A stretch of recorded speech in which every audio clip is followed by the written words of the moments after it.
KCT presents Public Report, a look at the issues and events of importance to our viewing area. Now, here is your host. Hello and welcome again to Public Report, your window into your community, letting you know what's going on in your community. I'm your host, Christopher Miles. Today we're going to be talking about an extremely important issue. We're going to be talking about Veterans Affairs. I have a special guest with me here. His name is Pastor Vincent Warren, and he is the CEO and Outreach Director at the Center of Ephesus. We want to definitely welcome him to the show today. Thank you, sir. Thank you for coming. Yes. Now, Vincent, we've been talking a little bit before the show, and honestly, this is something that's dear to my own heart, and I understand that you yourself were a veteran. Yes. What's going on with the Veterans Affairs? I mean, there's a lot of people that are coming back from Afghanistan, Iraq, and some of the different conflicts that are going on right now, and even some of the the wars before that, Vietnam, Yes. and even as far back as the World War II. Yes. That they're just not getting the help that they deserve, and for the service that they put into this country. What's going on? I do believe that a lot of the veterans are not getting the services because they don't know that the services exist. The VA services have changed tremendously from the Vietnam War and World War II, and they have services that's available for our veterans, but our veterans are not knowledgeable of what they are.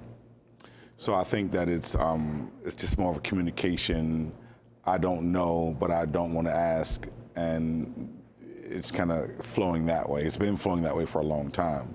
Okay, now do you think some of the reasons that a lot of them don't know is it just that they just don't have essentially an outlet to let them know what's going on when they get home from maybe from deployment, a long-term deployment where they've been overseas for years at a time, and what they've been doing overseas is that's what they know. I mean, that's Right. that's their day-to-day is out there in the battlefield, and then when Right. they come home, they're not sure of the services that are available to them. Well, you have a lot of veterans thousands of veterans that's coming home or that's in transit home from Afghanistan and also from Iraq that really don't know that they need services yet. So it's normally the parent or the loved one that reaches out to one of the VAs or one of the VA health centers to get help for the veteran, because the veteran obviously is beginning to decompensate or deteriorate in thinking and things like that. So it's become very prevalent that our young veterans, primarily our younger veterans, because our older veterans now has been in the system long enough to know that there is help. They have help for medical, they have help for things like that. But it's our younger veterans that are really having a major problem with the transition.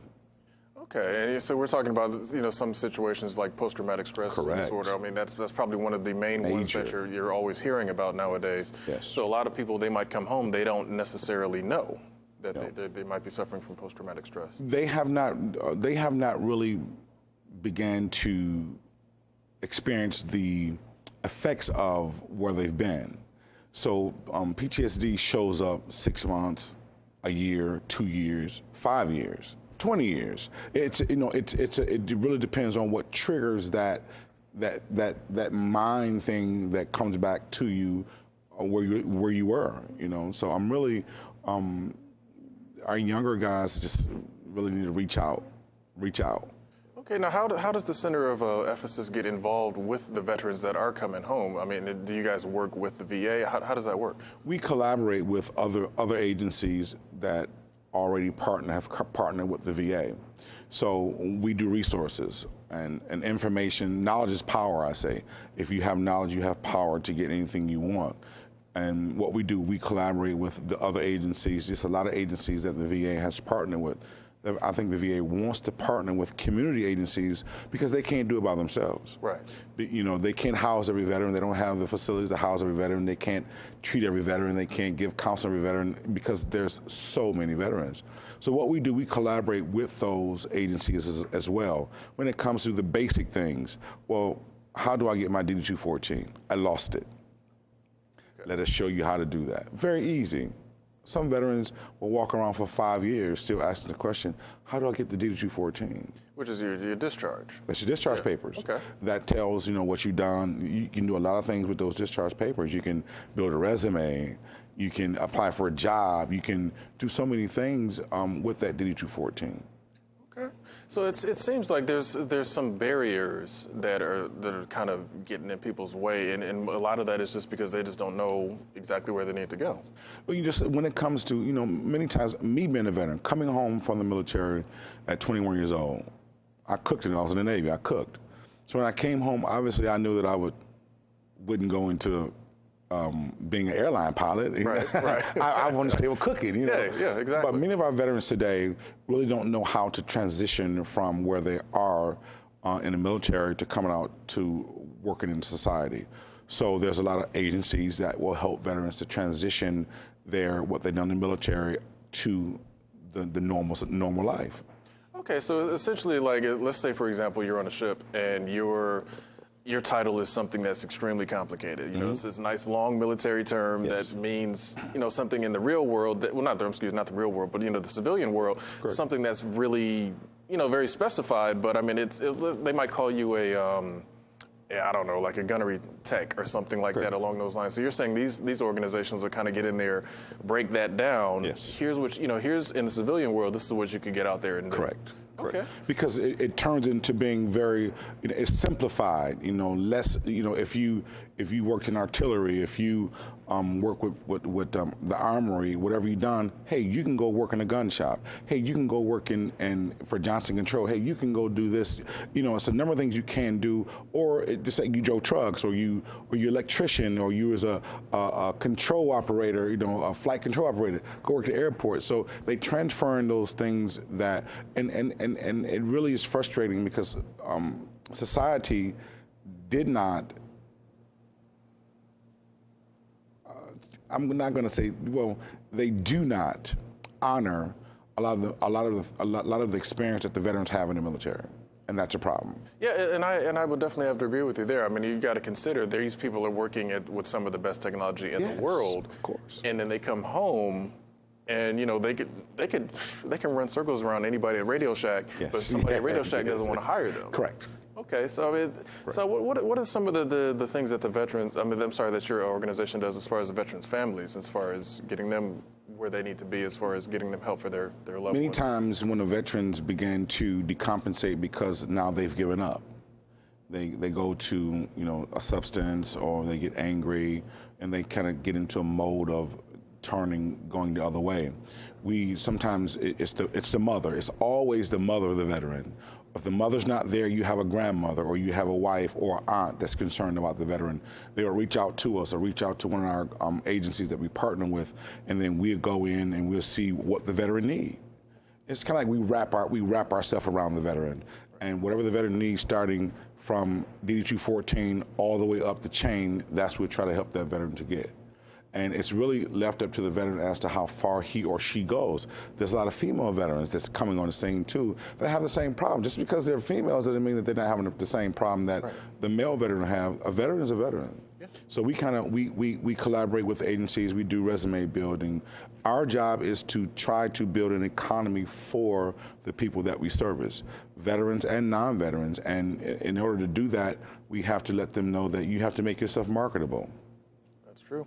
And like you said, the mother will definitely make sure that things are being done right by her children. Correct. There's no doubt about that. I mean, even in my family, my brother was in the Navy as well, and there's some things that my mom didn't like, and the chief was hearing from her quite a bit. So I mean, they will definitely make sure that they get everything done. Yes. Now is your organization looking for volunteers? That people that can kind of help out? Yes, we do workshops. We do summer's coming. We do a lot of outside things in the community. We do a lot of workshops, and we're still partnering. So we always want volunteers to come, whatever your skill is, whatever, if you do credit repair, if you do resume building, if you do anything that can help to build or wrap around this veteran or wrap around a young person that needs help, we want you to come and volunteer your time. And also, people just really don't know, even with the employers, did you know that the government will give you a tax break for hiring a veteran? There's a lot of people that that don't know that. Knowledge is power, and sometimes when you don't know, then you don't know. But now that you know, you need to act on that. That's very true. I mean, it seems like a lot of people unfortunately overlook the veterans that, in the service that they did, bring. And, Yes. of course, with 9/11, a lot of people, not so much jumped on the bandwagon, but a lot of people suddenly were realizing how important the people that protect, the freedoms that we have are. And a lot of people overlook, unfortunately, nowadays, now that it's a little bit removed, Yes. a lot of people are starting to forget again. Yes. Freedom is not free. Somebody somewhere is protecting the wall that an enemy can come over to terrorize our nation. So the veterans and the veterans in our armed forces that's serving now, we must support them. We must also pray for them, because they have many things that's going on overseas and in different areas that we need to pray for them and their families. Okay, now Vincent, if somebody wants to get in contact with you, maybe, like you said, get in contact, volunteer their time or even their services, how would they get in contact with you? Either they can email me at thecenterofephesus@yahoo.com or tico@gmail.com. That's TCOE@gmail.com. Or they can call me at 734-307-4075, and we'll sit down and we'll talk, and whatever you can bring to the table, it's welcome. I mean, there is no big I's and little U's. It's always, we respect those people that want to help veterans. Okay, and then anybody that's watching, I mean, if you definitely, know a veteran or know somebody that does need help, make sure you contact Vincent and the people down there at the Center of Ephesus, because that's something, our veterans are extremely important. You don't want to overlook the service and overlook the freedoms that they have basically essentially provided for you by serving. So, Vincent, again, thank you for joining us. Yes, sir. And like you said, you're looking for volunteers. Now, what are some of the other needs of the business there? Well, we are actually, this is our second year doing this, and we need all type of volunteers to do all type of things, because it's our goal to build an economy where we are.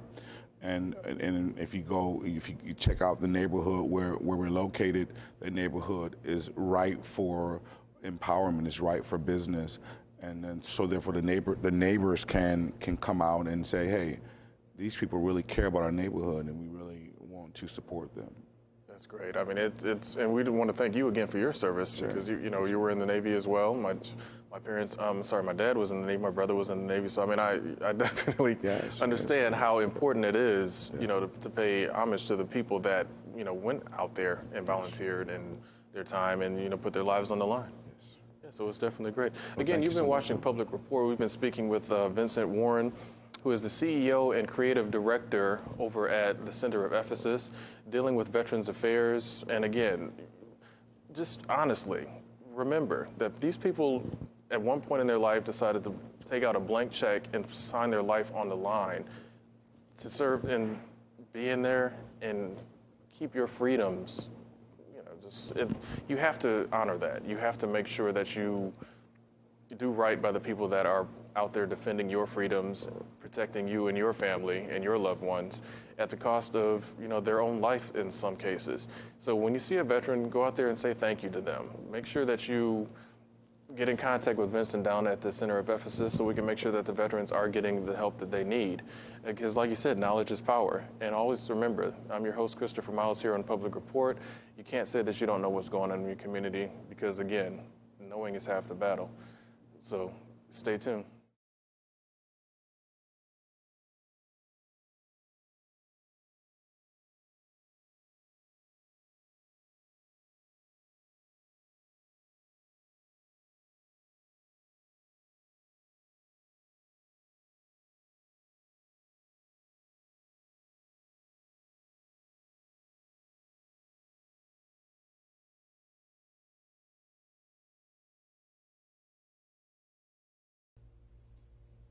Welcome back, everyone, and I'm so glad that you tuned in to Public Report. I'm your host, Staffy Butler Blakely, and guess what? Our focus today is that of community service and building leadership skills. Well, exactly how are we going to do that? I have a great guest with us today, and he's going to help us build our babies. Can I use it like that? If you got kids under 18, you need to tune in. Go get pencil and paper, because we're going to give you some great information to live by. I have with me the district administrator of the Michigan District Key Club. My goodness, what is a Key Club? Well, help me welcome Mr. Greg Smith to the show. Welcome to the show, Greg. Well, thank you, Staffy. It's a pleasure to be here. Wonderful. Talk a little bit about what the Michigan District of Key Clubs is. What is that? I love to talk about it because it's a passion of mine. Oh, great. It is. Key Club is the world's largest student-led, student-run high school service group. Oh, okay. Focuses on community service. There are Key Clubs throughout the state of Michigan. And you mentioned about taking care of your babies and bringing them up. Well, we've got them in high school. Okay. And what's great is that the transformations I can see working with the Key Clubbers from the time they start Key Club in high school to the time they're done, it's just amazing. Now you start these kids off right at 9th grade. This happens, or? Yeah, Key Club is a high school organization for 9th through 12th graders. Key Clubs can be in high schools. They can be in charter schools. Okay. They can be in private schools, public schools. You could even have a homeschool group if you wanted to have a Key Club. Some of them are also based on community organizations. So you could have an agency such as a Parks and Rec department that draws high school students, and they can form a Key Club as well. Now, does this organization solicit schools, or do students come to you? How is this orchestrated? It really happens in many different ways. Okay. Key Clubs are sponsored by Kiwanis, and Kiwanis is the founding organization of Key Clubs. If you're familiar with Kiwanis, it's kind of the high school version of Kiwanis. Okay. And Kiwanis clubs sponsor them. Sometimes they'll go to their local high school and want to get a Key Club started. Other times we may have students that have started Key Clubs. For instance, there's one that's looking to go pretty soon here in the Detroit area. Okay. That a student got familiar with Key Club and said, I'm going to go talk to the principal of the school. I'm going to get a teacher to help us out, and now I'm going to go find a Kiwanis Club. So it happens all different ways. Now, what's interesting in what you just said there is what made this student so excited to want to bring a Key Club to her school? Well, it's kind of interesting because the different generations have different interests and passions. Okay. This generation in particular, I find, loves to do hands-on service. It's not just talking about it. It's not just as maybe our generation do, writing a check and sending it off somewhere. They want to do hands-on service. And in many cases, there are clubs in the schools that are doing some service, but Key Club is unique in that anybody can join. Okay. You don't have to be in NHS. You don't have to have the grades to get in there. You don't have to speak a different language like a German club or a French club. Right. You don't have to have a special skill. Anybody can join Key Club and is focused on service. And so that passion that's there, many of the students want to fulfill this, and it gives them a structure to be able to do that. And being student-led, student-run, they have the responsibilities, and they thrive on that as well. Now, how does the administration of the school play a role into what the kids are doing? Well, the principal is the final authority. The principal has the thumbs up, thumbs down. So once the principal says okay, we generally find a faculty advisor to work with the students. And then the sponsoring Kiwanis Club has a Kiwanis advisor, so those two adults are there to guide the students. When I mentioned about student-led, student-run, they're really there to guide and not to say, you'll do this, or this is the projects we're going to do. The students have the opportunity to make decisions where they can succeed wildly or fail wildly too, and that's all part of the learning process. Which I think both are part of your success. Oh, definitely. They're given responsibilities, and they have accountability too. And so we see the blossoming of the students just really happens in front of our very eyes in working with the Key Club. So now you're big on community service. Exactly. So tell us some community services that a lot of the Key Clubbers do. Okay. And what's great about this is each club is really on its own in the sense that they can decide what projects they want to do for the community. I'll tell you a little bit about some bigger projects in a minute, but each school, students can say, maybe in our community we need a park cleaned up. Or maybe we need to go to the senior center and work with seniors. Maybe we need to do something with animals. Maybe we need to feed hungry people, work in soup kitchens. They can make that decision on what they're going to do for service. Beyond that, there is a structure to Key Club in the Michigan District that has some projects that we've designated as well. And then even bigger, Key Club in Michigan, we're part of Key Club International, which is 260,000 students throughout the world, and there's some projects. We have partnerships with March of Dimes, UNICEF, and Children's Miracle Network that they can get involved in as well. Now this, well, let me ask, what has been your challenge with forming groups like this, considering kids nowadays seem to be high tech, they're into the games, into computers, and so now you're doing things that are actually hands-on. What has really been the challenge on getting kids motivated? Well, it's not so much getting them motivated. It's keeping it going in the sense that we have to instill that. Yeah, the attention spans, my God, are short. Yeah, that's part of it. But also to help them realize that if they're elected as a president or a secretary or treasurer of a club, they have a responsibility to maintain the communication, to motivate that club, to lead the club, and develop those leadership skills. And that's where the adults can come in to help them do that. Now talk about the longevity of the children staying. Once they're hooked, are they in till 12th grade? Yeah, generally they are. And let me tell you a little bit about the structure, because Key Club there's about 120 Key Clubs throughout Michigan. We have over 5,000 members. But beyond that, they can run for a district office if they want to as well. We have a district students that are governor, lieutenant governors, so they can develop that leadership skill. Also internationally, they can run for offices as well. As a matter of fact, next weekend, there's an annual convention. And this year it happens to be in Washington, D.C. Next year will be in Anaheim, and students can run for international offices as well. And speaking of things you do annually, I am talking to Greg Smith, everyone, who is the district administrator for the Michigan District of Key Clubs, and his information is on the screen. We want you to get pencil and paper, because I think what you're doing builds leadership. Let's talk a little bit about the quality of kids that are coming out based on what's happening to them in the Key Club. In fact, I'll tell you a quick story, and it's about the daughter of one of the people that works here at the station. Really? Exactly. Oh, okay. She got involved in Key Club about 4 or 5 years ago, and when I first met her, she was very shy. I mean, she did not want to speak in front of people at all, and it was just very evident. She was tongue-tied and very reluctant to get up there.